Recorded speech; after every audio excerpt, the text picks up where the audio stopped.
Hey everybody, welcome back to Constructive Talks. I'm Wright. I'm the author of the My Bubble Opinion book series, Fixing Unbroken Me, What is Your Pain Language? And one of the amazing programs that we have is TWIG's Leadership of Self, understanding that you are your best resource. Wow, we've been on a nice journey where we've been discussing the pain languages. I didn't create this because it's something that we've all experienced. But I started to just kind of consider different perspectives. As you know, I talk about this in the My Bubble Opinion book series about the things that we go through and the why. And I came up with 16. These are the original ones I'm coming up with, but there are going to be many, many more. 16 considered dialects of pain. The language of speaking without words, the language of perfectionism, the language of silence, the language of people-pleasing, the language of isolation, the language of fitting in, the language of inherent beliefs, the language of guilt-driven love, the language of numbness, the language of remembering who you are, the language of family pain, the language of understanding pain as a language, the language of focused and unfocused awareness, the language of reframing your worth and deserving, the language of imprinted patterns, the language of self-love as a fluid expression, the language of why your say-so matters. And then I concluded with the 18 chapters, my thoughts, my reflection on this book. What is our pain language? What is your pain language? What is my pain language? And why I wrote it. I wrote this book, workbook. I have wall affirmations. I have audio sessions in it. I even have an assessment online that's being built. But I did this because I think it's very important that we, as we go through life, as we accomplish things, and as we consider our beliefs, as we build the beliefs during that phase of our life, I think it's very important that we embrace our painful experiences as something that empowers us. That's not a barrier. It's about empowerment of our lives. I think that is a critical part of how we should perceive our life journey. If you hadn't had an opportunity to go to the website, go to Constructive Talks LRW on YouTube and take a look at some of the videos and some of the events I've placed and uploaded there. I think you will find that it's kind of pretty unique and positive. Right? Looking at life from a different perspective while taking different considerations than we've always, I say, believed in or done. And part of that is you are amazing in every way that could possibly be imagined, period. I want you to believe that with all your heart and soul as you look in the mirror at your amazing reflection of you. If you would like to read some of the things I've done, read the description below. Check it out. Click on that link at mybubbleopinion.com. You can also purchase the ebook in there. But go there, like, subscribe, and save, because I feel within all my heart is that the more positive we take part in, the more positive the communities around us will become. Because positivity brings action, actionable, positive outcomes. Yes, of course, you have to take those baby steps because nothing happens overnight. But I know with a little bit of effort each day to actively participate in our life, the one amazing life we were given, the things around us will start to develop into things that guide us, support us, and inspire us to not only be better, but become that good that we were always intended to be at birth. So what I want to do now, I kind of want to talk about each of the 16 considered dialects of pain that I spoke about in this current book, What is Your Pain Language? The first dialect of the 16 I want to discuss is speaking pain without words. Have you ever had a stomach ache, a headache, or that body ache, or even just wanted to lay down and just not even actively participate in anything that you're doing? Sometimes it's just that frustrating and pain that's been brewing inside that just snatches all our effort away from us. It makes us ache when maybe aches are not present. It causes body pains that make us just want to recluse and remove ourselves from our social ecosystem. Pain without words. Now, those pains, if we look at it from the perspective of our inner voice attempting to speak to us, they're letting us know that a whole lot of things we're doing around ourselves or participating in are not from us, and it's draining our energy. So we'll see it in body aches, confusion, or just not wanting to participate in our surroundings. But what will we do? We'll force ourselves to get out there and put on that mask and that layer of smile that's not truly coming from inside. You know, the language of speaking without words. The next one is the language of perfectionism. Have you ever just always wanted to be perfect at things because you felt that people would see you in a different light? They would approve you and just welcome you in like, yes, man, Lee is perfect. Well, for me, myself, I'm far from perfect. Imperfect, to be a matter of fact. But a lot of things that we do in life, we try to perfect, not because we want to, but to gain that approval. So I would say that whenever we're attempting to be perfect, not by our own design for self-approval, because we want the outside world to see us as really good at that thing, I want you to think about, is there true joy in that? Because as we know, most approval processes are only temporary at that time, and then it's forgotten about. It's that next thing. So a lot of things that we choose to be perfect in our life is self-love, loving what we do each day, loving the skin that we're in, knowing that we are a gift to this planet, in this universe, and we're going to live and participate in this amazing life with a smile from within. The language of perfectionism. Perfectly loving yourself and giving to your communities without labor. This next one is something that we almost experience. I'm not going to say daily, but I will say weekly, where we just don't say a word. And this one is called the language of silence. Have you ever interacted with an event or a situation and you just wanted to give your opinion or how you felt and you chose just to be silent? Or as you grew up in certain environments, and I say reacting in a habitual way of being told, be quiet. Who told you to talk? Nobody's listening to you. Well, on the other side of that is silence can be meditative if we choose it to be. It can be reflective from inside, from an inner reflection, to let us know, wow, maybe this scene is not for me. Maybe these people are not for me right now during this phase of my life. Maybe a later phase, it may be perfect. But right now, the things that I'm trying to do, it only causes more confusion, because once I do speak out, because my inner voice is so good, rejection is usually the result. The language of silence. Speak up. Speak to yourself. Speak to those who embrace your presence and those who love you without sacrifice and only support, because you are your nucleus. The language of silence. Man, that could be very profound. This next language is something that I think we participate in, sometimes unknowingly. Sometimes in our subconscious, we kind of shape it into a way that's just how we are. That's just what we do. And sometimes we are, we're frowning inside when we do this, because that's not just how we are. It's a thing that we've adopted to be that way. So maybe on our deathbed, they'll say, good job. It's the language of people pleasing.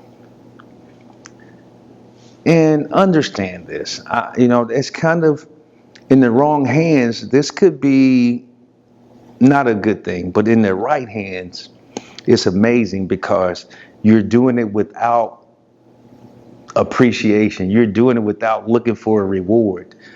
People pleasing, the language of people pleasing.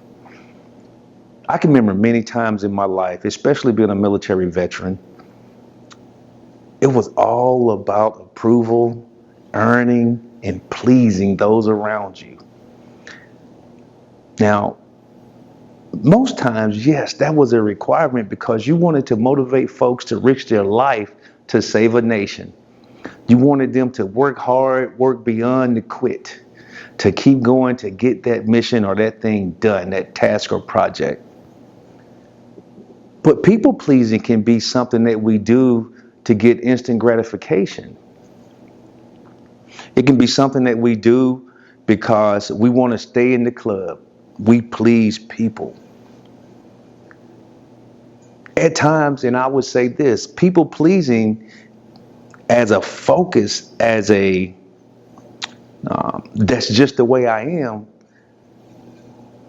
I was met with a lot of unmet expectation, assuming people would approve for me for a long period of time.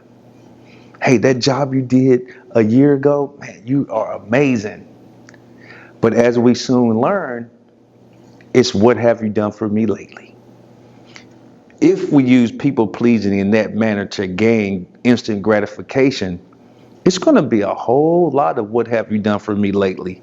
Because let me think out loud. Is it human nature to use someone else's energy to benefit self without giving gratitude or show appreciation and to move on with your life journey? Is that a natural human thing? Is it abnormal for a person to slow down and appreciate someone making their life a little better? Is that abnormal? Is it abnormal for a person to say, you know what, you worked hard on this project a couple years ago. I saw you. I know I've been busy, but I appreciate you still because you helped make my life journey a little easier. I'm going to say yes, in my opinion, and you know how I write in my books. It's abnormal. But be abnormal.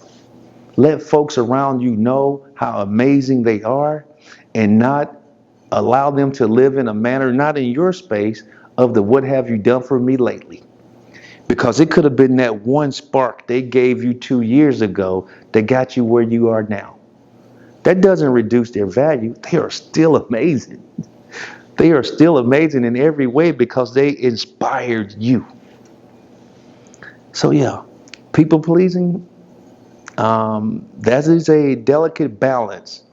So I would say to you, as you please people naturally, as you please people when you're given a task to accomplish and you want to show yourself approved and dependable.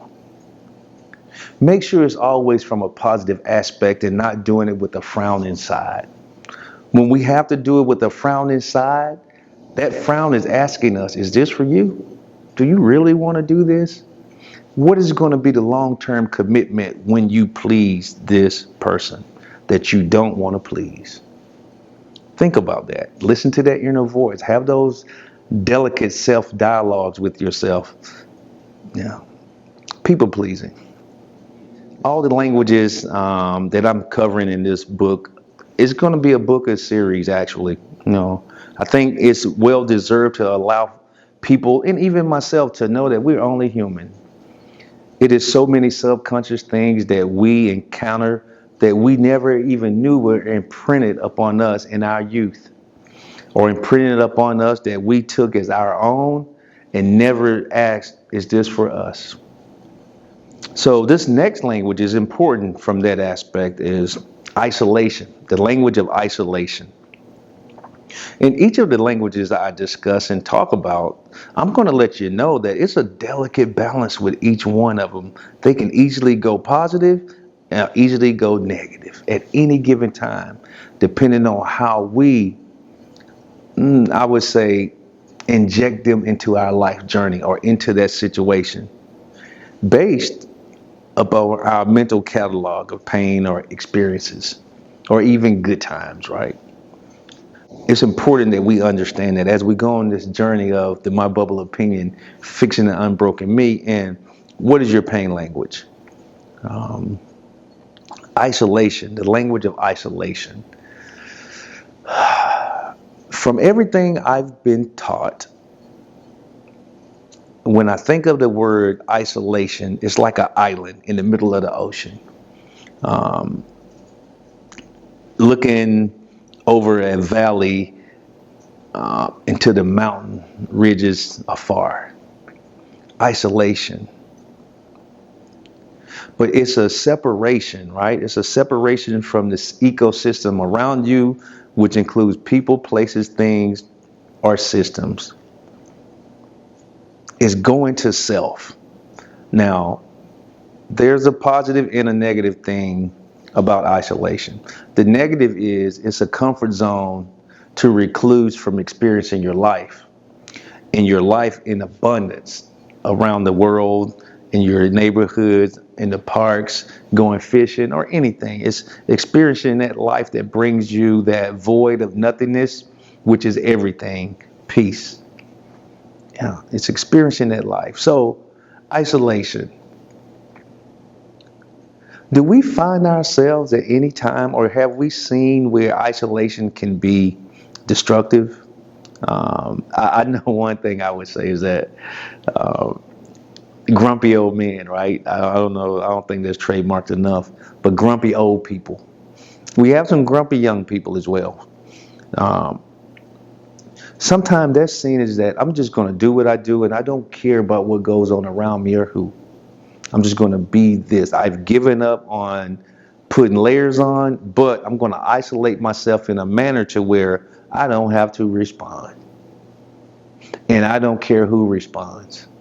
See, that's that negative isolation right there. Isolation, if used properly in a decent balance in those baby steps, isolation allows you to hear yourself a little better. Isolation allows you to speak in that love dialogue that embraces you without layers as you remove them.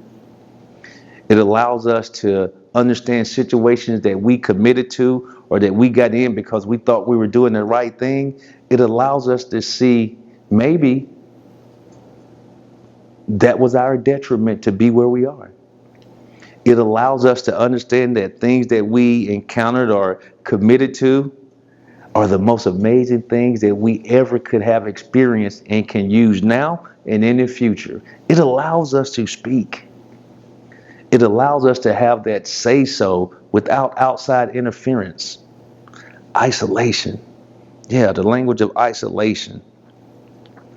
I would say always use isolation every chance you get to take those baby steps closer to you and your inner voice. The power that you have within that was given to us and you that created universes, worlds, galaxies. Yeah. The language of isolation. Okay. This next language is something that, hold on, let me see, can I fit in this jacket? Me being funny. This next language is all about fitting in. Like I mentioned before, that sometimes when you're part of organization, even families, you find yourself trying to fit into the masses. Think about that. With this language of fitting in, think about one individual attempting to fit in with several individuals and gain approval. That's a difficult process right there. That's a difficult task. That's pretty, because you never know what's going through their minds or what they're thinking. You never know. You just never know. And you never know. One of the things I said before in one of my previous videos, I talked about, how do I sound to someone? What do people hear when they're listening to me talk? Do they hear positive? What's their experience of me? And most times we'll never know, truly not the genuine experience of what someone is experiencing when we're in their space. That's just the truth. So if we take that back and we think about the language of fitting in, is it even possible? Is it even possible to truly fit into something, but it's more possible to fit into our lives and gain our own approval and be comfortable in our skin and fit in it perfectly, no matter the size or height, or definitely the shade and hue? Which one do you think we'll have more success in? Fitting into society or fitting into our bubble? Which one do you think we'll have more success in?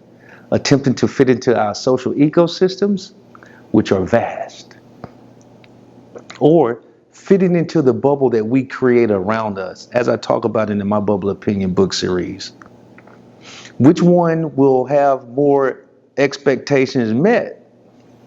Which ones will have less expectation met? Which one could be more appealing and comfortable and soothing and harmonic to our ways of good? The language of fitting in. When was the last time you tried to fit into something that it just didn't quite feel comfortable? Yeah, like putting a tight pair of shoes on and say, you know what? I'll endure it. It's only for a moment, but it's painful. Fitting in. When you look in the mirror, do you fit in the skin you're in? Do you fit into that image that you created? Or are we attempting to fit into an image that society creates for us from birth? Which one is your inner voice truly calling you to do? To fit in what you have designed yourself with your name brand? Or fit into something that's on the shelf that was created in a universal size, small, medium, large? The language of fitting in. I can rest assure you that you will always fit in your skin perfectly. Yeah. The language of inherent beliefs. There are so many belief systems out here. There are so many beliefs to follow. There are so many beliefs that have been labeled divine, poetic, traditional, or the ones to follow to gain approval. So many of these beliefs are passed down, not only through the media, but through our households, amongst our social ecosystems. When we want to fit in or gain approval, we'll take somebody else's belief as our own to fit in. We just talked about fitting in. Inherited beliefs. What inherited beliefs do you follow now? Do you hold dear to your bosom and nurture it no matter what, and want it to fit in everything we do? Everything, we just use that one thing and make it fit. But usually we know when we use one tool, or if we use a hammer on something, after a while it's going to crack. And sometimes it cracks or dents beyond repair. And this is something we should never do to ourselves in order to carry an inherited belief forward to try to make it fit into any phase of our lives. To try to make it fit into anything. We just ask, okay, why do I believe this? Does this have a value in my present phase of my life? Will I be able to use it in the future? And one of the coolest things, you can create your own beliefs. It's like having that recipe we discussed before. You know exactly what goes in it. You know what temperature to put it on and when to take it out. And when you cut into it or scoop into it, it's perfect to your taste. Inherited beliefs. This next language of the 16 considered dialects of pain, I already know that most of us can connect to it or identify with it. This language is called guilt-driven love. Have you ever loved something or someone out of guilt? Have you ever allowed guilt And that's one of the things I talk about in my Bubble Opinion book is the guilt trip technique. Have you ever allowed guilt to be used against you, where someone knows you're going to be guilty if you don't do this? Yeah, I've seen I've seen religions, I've seen social clubs, I've seen, groups that people want to belong to or aspire to belong to, or traditionally inherit beliefs that they should belong to these groups in order to. And if they don't do it, sometimes they can carry a guilt throughout their lives. I've seen it where, and I not only seen it, I've experienced it and done it myself, where I had self-induced guilt, because I wanted to live like I was conditioned that I should live as a man. I should live as someone who loves someone. I should live as a parent, friend, family, loved one. I should live as an employee, a coworker. And I held myself accountable to those things without question. Like, this is the way it's supposed to be. And I never even knew the way it was supposed to be. I just went by rumor or what I saw, so I mimicked. And then I created that guilt on myself, the guilt trip, like, do it. And if I didn't do it, I felt bad. And like, hey, exhaled and went ahead and bit my mouth and my tongue, or gritted my teeth and did it with pure frustration inside. So how many times do we do that and put that on top of love? Guilt. Stacked on love. The love of what? I don't know. You have to determine the things that you love in your life and are guilt driven. If you don't do it, man, it's just self-ridicule, it's kicking rocks, or it's something that stays on your mind until you do it.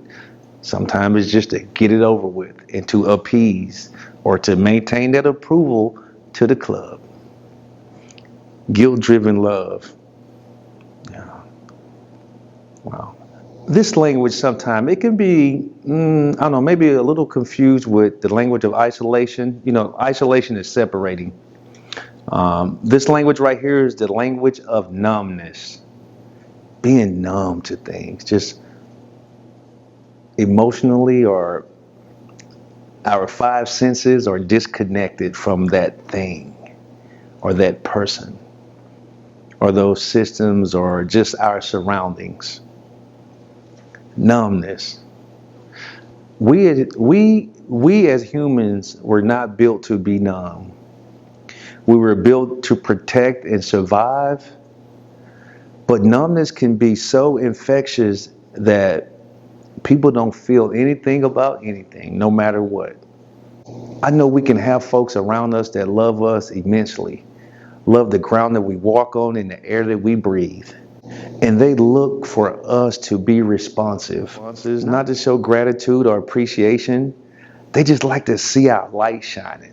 They like to see us with a smile in the glow, because we know that they love us, for us without layers.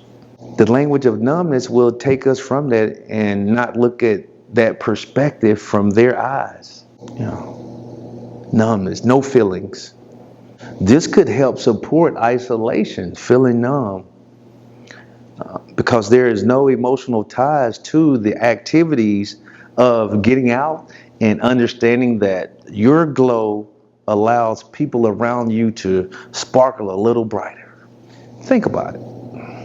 With numbness, a lot of times we grow into that, where we're not allowed to respond to our emotional feedback.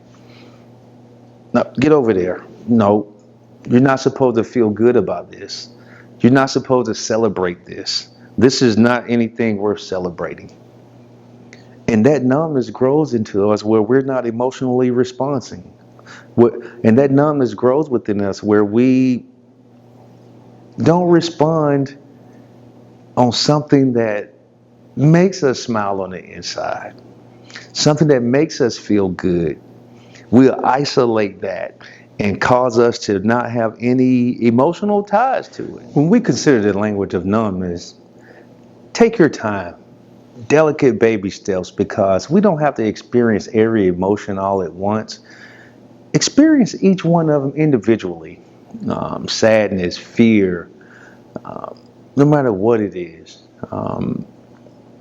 And take the time to see how they intertwine with your inner voice and how you feel in your responses. But understand, okay, like we say about everything in My Bubble Opinion and Fixing Unbroken Me, everything is about getting closer to yourself, a relationship that allows numbness to go at its own pace in order to come out and show the world that you are amazing, that you feel, that you understand empathy, and you care about things and people in your space.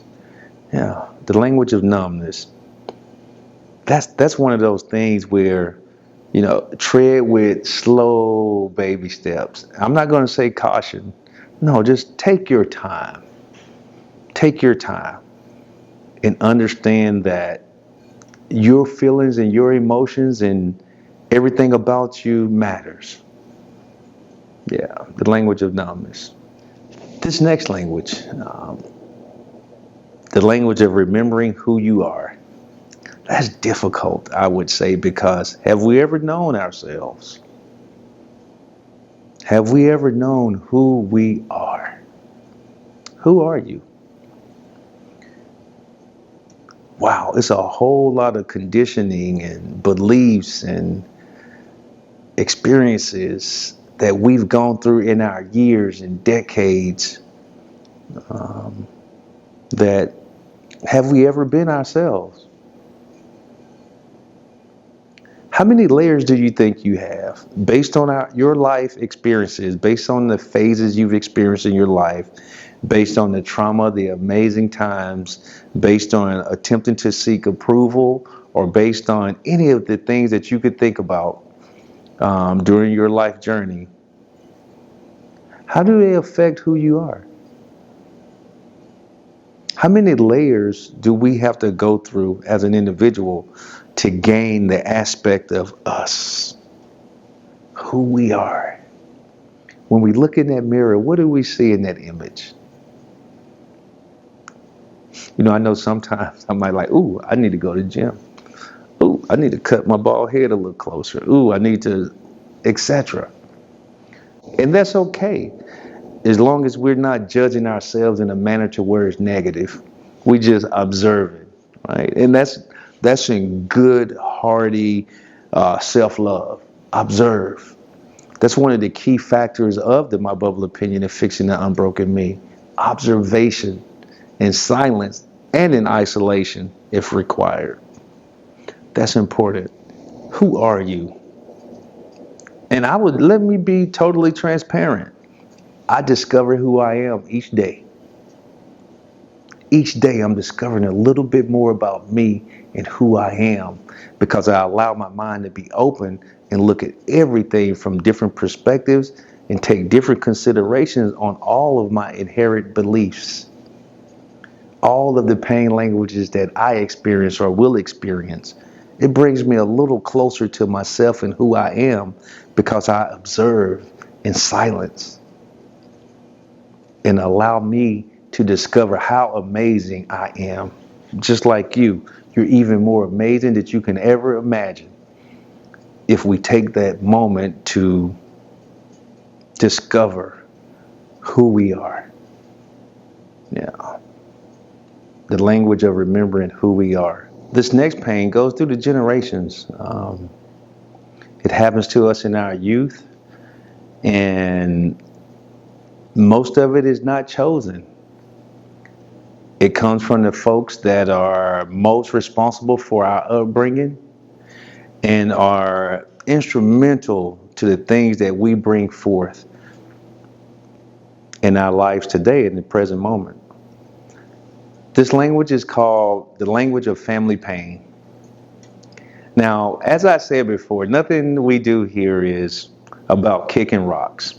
Everything we do here is to empower us to be better, to empower us to ask that why, to empower us to put any painful event on that back burner with baby steps, delicate baby steps, because I know, some of our experiences have been painful, traumatic, as well as some of our experiences being amazingly bright and full of laughs and smiles. And those are the things that we hold closer to us than the pain. We have to, because if we choose to hold the pain on our forefront, how do people see us when we communicate with them, when we're in their space? How do our children, if we have children, or those that we mentor, perceive us if we live and thrive off of pain in our communication and dialect? Family pain. Most of the things that we inherit or that are passed on from our families, some of it is force-fed.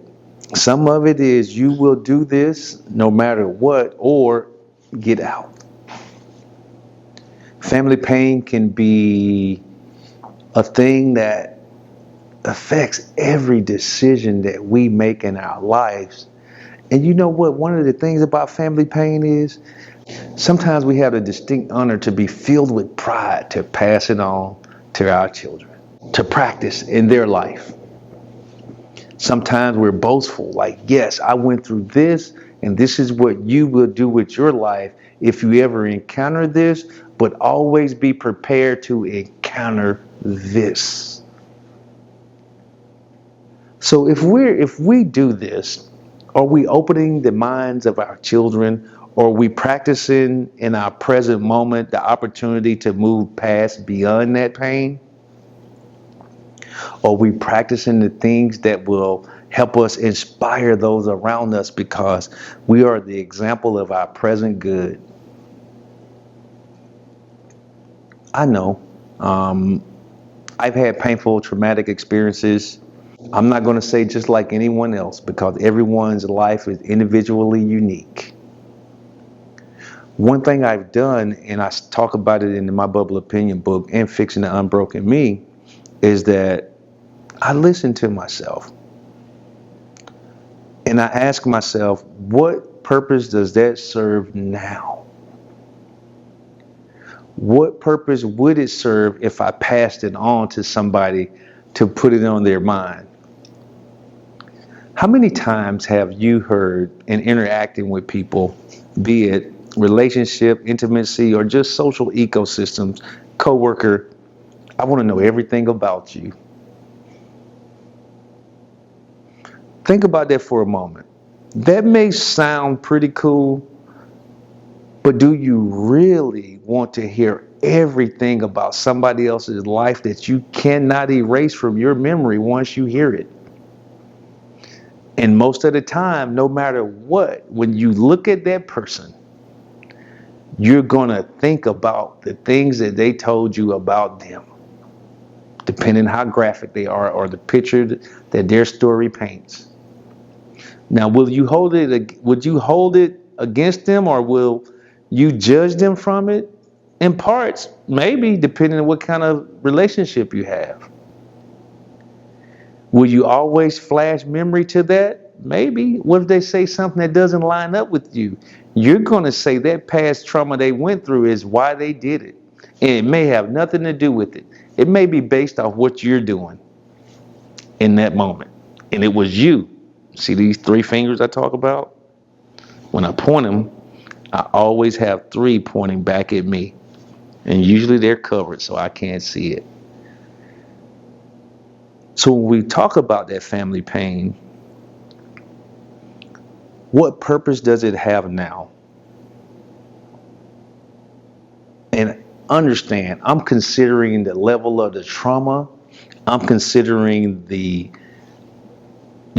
level of the pain that someone goes through. Where are you now in your life phase? Where do you seek to be in your life phase? Now, where you are or where you seek to be, Does pain need to be part of that, or does happiness and joy, fulfillment, self-approval, knowing that you are amazing, need to be part of it so you can move forward beyond the pain, especially the pain that was caused by someone else or something else and wasn't self-induced? Because I say in most things, some things, especially now in our present, what role do we play in it? What role do we play in it happening in our space to us? Family pain, yes, we're part of the family of one in many. Family pain. Yeah, the language of family pain is so broad that it is no way we can touch on all of that now. But I ask you that through all the pain, what do you aspire to be? Can that be the focus of what you aspire to be if you have no control, or even if you have control of the pain that you encounter? What do you aspire to be? What smiles do you want to see now or in the future? Can we focus on that as much as possible? Baby steps in some situation. Can we focus on that and allow that to make our heart grateful for us having the ability to want to strive to be better, do better, and be in better situations in our space? Yeah, family pain. This next pain language, this considered dialect of pain, I want to talk about pain as a language. Do you think that's possible, that pain can be a language? I do. In my opinion, yes. It's because these words come out of my mouth. And these words actually shape people. They shape me because I hear them. They shape those around me because they're in my space. They shape the actions that I perform each day. They shape the actions, remember we talked about family pain. They shape the actions of those that we mentor or we parent. What we speak. What we speak is so critical. I think they say sometimes that words are sharper than a knife, that words cut, that words destroy, that words, and I agree with that, but also words can inspire. Words can uplift. Words can empower. Words can bring a sun ray in the midst of darkness. Words can make someone just go bright-eyed, bushy-tailed when they were kicking rocks. Words can make us have a self-dialogue that's uplifting, that's fluent, that we understand, and that can change our path from this present moment to never dwell in family pain again, because we create our family life. We create our journey forward, our path. That's our inspiration, because we created that recipe. We grab that pen and start writing our narrative for today that will expand into tomorrow. Yeah. Pain as a language. How do people hear you talk? What do people hear when you speak? What do people see in your actions? Because we already know sign language is a language. So that's language without, or speaking without words. I know we talked about the headache and the stomachache earlier. Speaking pain without words. Actions can be so painfully looked at. I think a lot of times we can see the look of someone's expression and see if they're in pain or joy, if they're happy or sad, if they're frustrated or if they're full of glee. Pain as a language. My call to action would be for you is take those baby steps and allow our voice, allow our actions to line up with our aspirations of goodness. Pain as a language. This next pain language, focused and unfocused awareness. Pain thrives in chaos, in confusion, and when we're unfocused. Pain can just get in there and shape everything about that moment. It can cause us to recluse and give up and say, hey, this is not mine. This is not yours. I just don't care.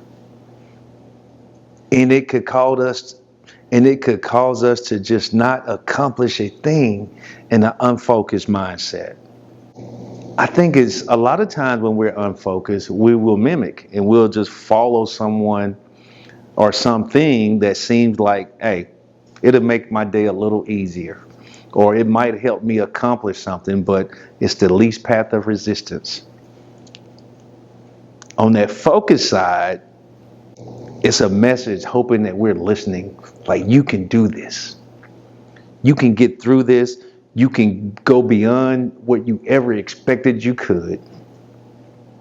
Focused. Have you ever thought about your actions when you're unfocused and your actions when you're focused and compared them? That'll be my call to action today. When you're unfocused, I want you to kind of pay attention. Like, what am I doing? What caused me to get unfocused? Is it because I'm doing something I really don't want to do that's not for me? Is it something I'm doing for the first time, so I'm kind of caution, or I don't really know what to expect, so I feel kind of apprehensive? When you're focused, do you just go and don't care about the risk or hazard? When you're focused, are you listening to and paying attention to everything around you? Or are you zoomed in, and focused in tunnel vision and have a narrow view and getting it done? I know that whenever, and I call it fidgeting, right? Where you fidget and you can't put that pen down there right sometimes, that mental unfocus. It's like not making a decision. You want to, should I do this? Should I do that? Should I do this? Should I do that? And sometimes you just throw the pen down. In those unfocused times, I would say this: allow yourself to slow down and listen and pay grave attention to what's going on around you, and if you need to be a part of it right at that moment. And does it have to happen and be accomplished now? And here's a good one: if it wasn't given to me last minute, why did I wait till the last minute to get it done? Some of us operate better under pressure. I get it. I know at times I do. When you're focused, are you feeling good? Did you find yourself feeling really good? Oh, this is a cakewalk. This is easy. Mind open. Your communication is full of joy and happiness because you know you can get this accomplished. You know you can focus on this task and you have the right tools. You're not just using that hammer. So that was the call to action. Now, next time when you're unfocused, assess that. Take a look at it. Like, why am I unfocused? What caused it? Where am I trying to go? What barriers do I need to remove, or what considerations do I need to take to get through this period? When I'm focused, what did I do? See, then we can take those steps over where we're focused to those times where we're unfocused and reduce that time. We're all unfocused at times. I get it. We're human. So there's nothing wrong with it. The only thing that would be wrong with being unfocused if we use that in a manner to where we can't move through it and we're stuck in that area. We're stuck in that mindset of just being unfocused. And you know what happens, right? Someone that focused will come and use your energy for their gain and leave you in that unfocused state. Right? Somebody's going to use your energy for something. So think about that. This language, focused and unfocused, let's make it work for us in our lives when we're unfocused, to gain that little focused awareness that we feel a little better each moment inside of that zone. This next language, I call it reframing worth and deserving. What is the value of you? What are you worth? Diamonds, oh, gold, you see? You see how society will put the value of something and we try to meet that value with our lives, our action, our worth, our feeling. What groups are we part of?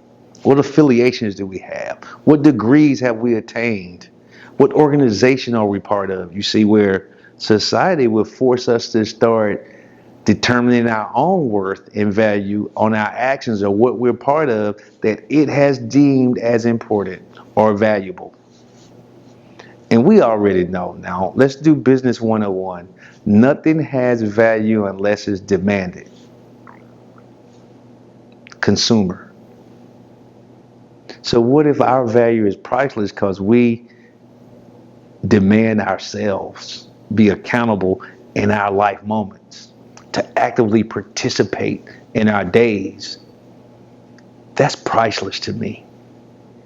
And nothing on this world, nothing in this universe can compare to that price of me loving the life I am living in the skin that I am in now with nothing. How would you feel with nothing? Nothing. Now, we perceive things as something, or we can perceive things as no value more than us. So all we need is us, and we're everything. And anything outside of us is nothing, meaning it doesn't have a value that compares to us. So we would never place it above ourselves, especially to attain or to determine our worth or us deserving something. Think about it. When so might be funny, it might be corny, but have you ever wanted a sweet or a snack or a thing and like, I deserved it, I've been working so hard. Even if we're trying to lose weight, we know that thing, oh, we deserve this. So we get to take a break from, burning calories. Have we ever made a major purchases in our lives or done something and say, I deserve this. Based on all my hard work, I deserve this. You see, subconsciously, society has put a value on us deserving things or our worth into materialistic gains. How much money you got? How many things you have? How many friends do you have? What all things are you associated or affiliated with? That's your worth. Well, to me, in my opinion, your worth has no price limit. Your worth is you loving you with nothing. That's your worth. That's what you deserve. You deserve to look at yourself each day, speak to yourself each day, wake up with yourself each day, rest in peace each day with your existence that you were given by the creator of the universe. Because you were created with powers, with the power that creates universes and galaxies. You were you, and you had nothing when you were created. Zero, but a wonderful breath of life. And creativity that could never be matched, only suppressed. That's like remembering who you were, that language, remembering who you are. And you are amazing. So I say that. Never look at yourself as deserving or worth anything but yourself, which is priceless. This next language of the 16 considered dialects is imprinted patterns. We talked about it before in another video where it's the things we do habitually each day, right? Some things are inherited, some things are convenient, some things we mimic, and some things we just do and just do it. No clue why, but it's just part of our day. Imprinted patterns. What are some imprinted patterns? What are some patterns you do each day or through the week or monthly, however you in your schedule, that you deem necessary to get through your day or even navigate your life journey? Where'd you get your patterns from? Mental thinking of how to accomplish a thing, decisions making, raising our children, your children, interacting with our social ecosystems, friends, families, or loved ones. Sometimes it's a pattern behind that. Imprinted patterns. One thing I know about an imprinted pattern is, and I have several, we all have had them, we all use them. One of the things that I implemented was taking those baby steps on, like, why do I do this like this? And I know we might say, I have to take baby steps on everything. If you want a mental evolution, if you want to know your true why, be able to pass that on to the next generation and support the folks you mentor and look up to you, we have to take those baby steps. Because some things we discover can be shocking. They can be more than we want to deal with. And those baby steps allow us to prioritize those things that are imprinted in our patterns. Those things that we do just because. Making friendships. Do you use the same process to make friends? Or any other type relationship? Do you use the same process to go to work, to get off work, to interact at work? Do you do the same processes when you're doing your hobbies or things you're passionate about? Why? Do we do them because they work? Do we do them because it's something that we created? Do we do it because we mimic imprinted patterns? Now, those are this language is so intertwined with everything else, all of the other languages actually, in a manner that dictates our actions. It dictates on how we think and perceive. Imprinted patterns. Wow. Yeah. This next language, we're getting close. We're getting close, everybody. Thank you for your patience. This next language is one that I know we have to practice at. We have to do it in a manner to where it equals the same result. Clear communication with ourselves. This language is, you see I'm smiling, right? Because I know this language is totally amazing. It is called the language of self-love as a fluent expression. Fluent, meaning what? I understand it clearly. My self-love is designed around me meditating. My self-love is designed around me relaxing and listening to the birds sing. My self-love is about doing nothing, freeing my mind in a manner to where I hear nothing inside a void of nothingness. Self-love. Now, I have an option. I have an option to buy self-love from the local retail store. I have an option to buy love flying a plane to a destination. When I do those type self-love events, they end. It's an end time. If it's a return home, if it's a credit card swipe, that service ends. But one thing would never end is the service to ourselves. We can do it every day that we awake. Make sure that we are beautiful in the skin that we're in, self-love. Making sure that we are happy with where we are in our life phase, self-love. Making sure that the things we do are derived from our say-so, self-love.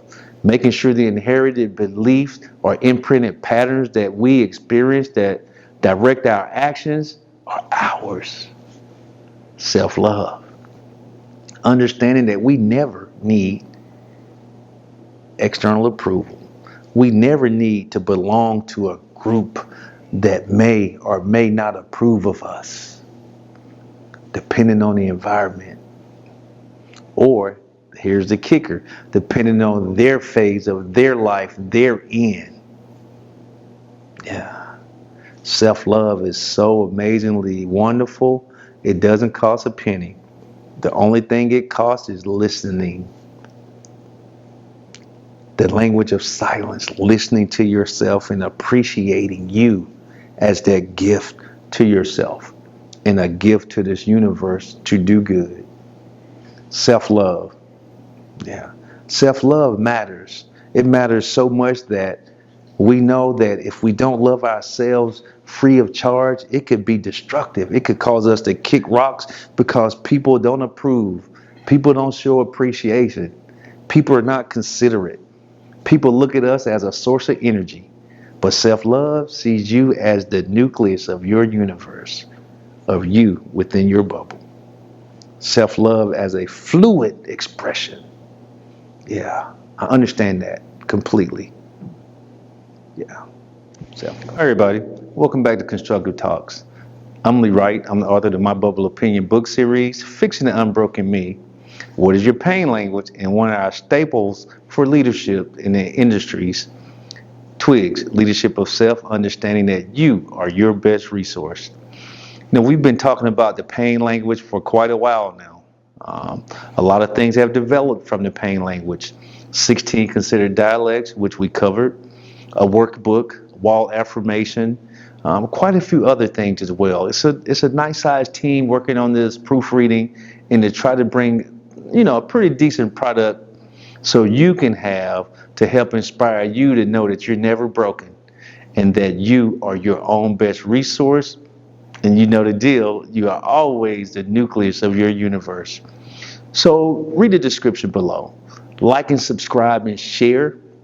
And most of all, allow yourself to take those baby steps that will bring you closer to understanding your self-dialogue when you participate in that language of self-love as a fluent expression. Thank you. One of the reasons I wrote What is Your Pain Language is because we are so influential. We carry a lot of things and allow them to just stay in our subconscious without asking our whys at times. And I say whys because we have more than one why. That good old apostrophe S. And it just dawned on me that before we can do anything, we don't have to understand the pains, but we can identify the pains that we carry into our decision making. And that's why I created the 16 considered dialects of pain, which there are many, many more. But I wanted to write that so as we do take those challenges, as we do pass on beliefs, we understand that doing those things with underlying pain connected to them is probably a different alternative. And it will help our new generations that we create, or the people around us that we mentor or talk to or listen to us, be able to identify their own pain languages that they carry and take those baby steps to reduce their effects on their decision making. Pain would never end. Pain will exist forever as long as we breathe, but we don't have to allow it to affect our lives in a manner that's negative. We can allow it to speak to us in a positive manner to inspire us to move forward through things, knowing we're our own best resource. So that's one of the reasons that I wrote What is Your Pain Language book. You may ask, Lee, Mr. Wright, you're writing these languages and dialects and stuff. What about you? Because we all like someone's story. We want to hear a story and to be able to identify what we're reading or hearing that someone can relate to us. I have experienced every pain dialect that I've written about or I will write about. Not only as I discovered they are a part of my life or were a part of my life, but to let everyone know, hey, you know what? You are not alone. We all deal with pain each day. And understand, like I always say, pain isn't always painful. Pain doesn't start out as pain most of the time. It could be a frustration. It could be a state of confusion. It could be a belief, you see? But it grows into being a pain that affects our decision making and our joy from within as well. So I identify with all of them. They've all affected me in some shape, form, or fashion in my life. But one of the unique things I've done is allow myself to have that good, positive self-dialogue, to allow the pains to become my power. Just to share as well, I'm going to always share my experiences the best way I can, and the best way I know I can articulate them to be able to have a conversation. Inherited beliefs. I think I covered some of that when I talked about don't go to jail, don't get anybody pregnant, don't fail in school, and most of all, don't do drugs. Even though we do prescribe drugs for our pains and issues most of the time. And that's usually a go-to other than natural methods, right? So I think our societies have allowed drugs to be a staple of our dealing with things or working through pains and actual aches or illnesses. Synthetic drugs are the go-to. And that's one of the things I talk about, that self-love, is that identify those things that you may have to do rather, to do those natural things that bring you closer not only to yourself, but make your life a better experience. Make it a little longer in the process maybe. But yeah, those beliefs, I'm trying to think. Prove yourself is one of those beliefs that I had that was required in order to belong or feel that you are making it in this society, in your life, amongst your families, amongst your friends, in your workplace. Prove yourself. Prove yourself above all means. Show them. Is one way folks choose to prove themselves. Work hard overnight. Sacrifice time with family. Sacrifice time with self-meditation. Sacrifice your well-being to prove yourself. Yes, prove yourself. That's one of the beliefs that I guess I took along for a long time. Do I see it as much now in my life? No, because I'm not trying to prove anything. I'm just doing what my inner voice asks and requests of me to do. Share, expound, give people considerations to take from different perspectives, and let them know that they are not alone. Let them know that they are the nucleus of their space and you are rooting for them. And I'm rooting for each and every one of you to build a relationship closer to yourself with that fluid expression of love, self-love. Self-love. What do you do to show yourself you love you? That's the first thing. Does it require money? How much time does it require? Do you have to travel? Do you have to share a cabin space on a ship? Do you have to go with a group? Is that truly self-love, or is that socializing in your ecosystem? Is that making a purchase of a thing?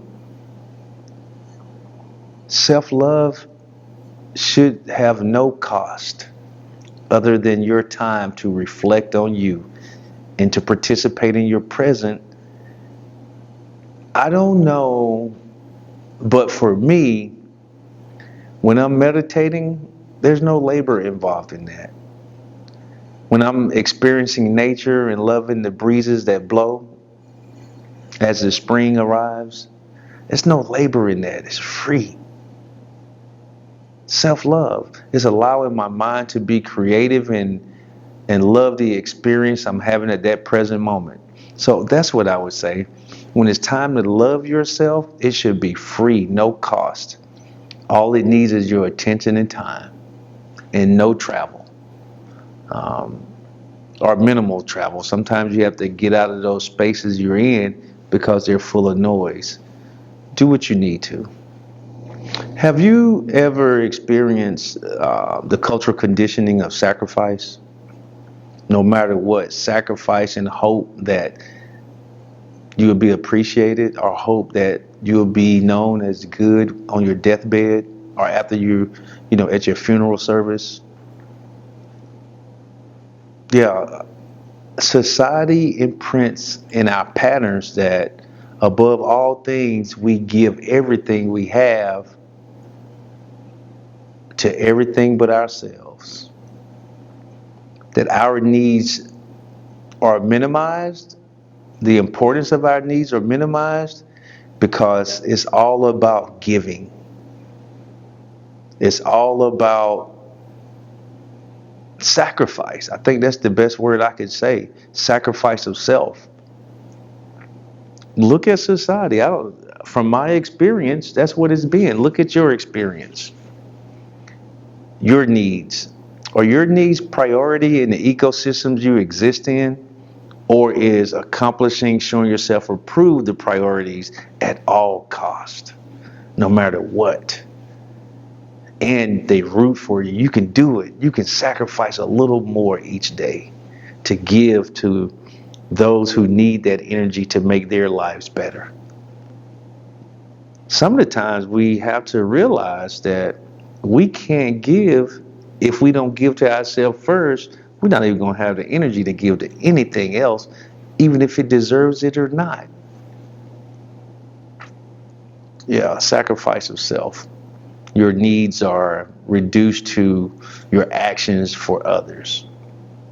Your needs are priority in your life.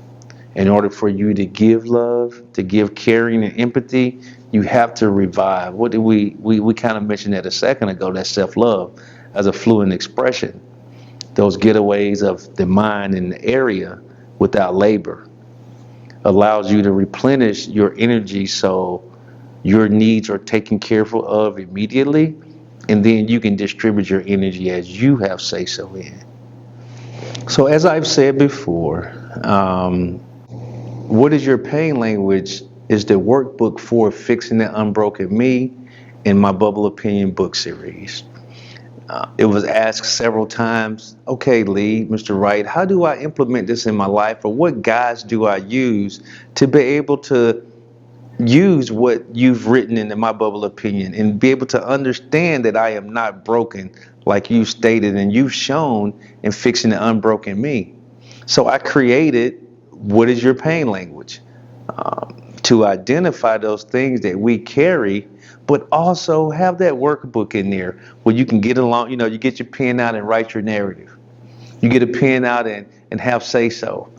You get that pen out and you start to have inner peace that you can have that fluid dialect with a little bit more each day.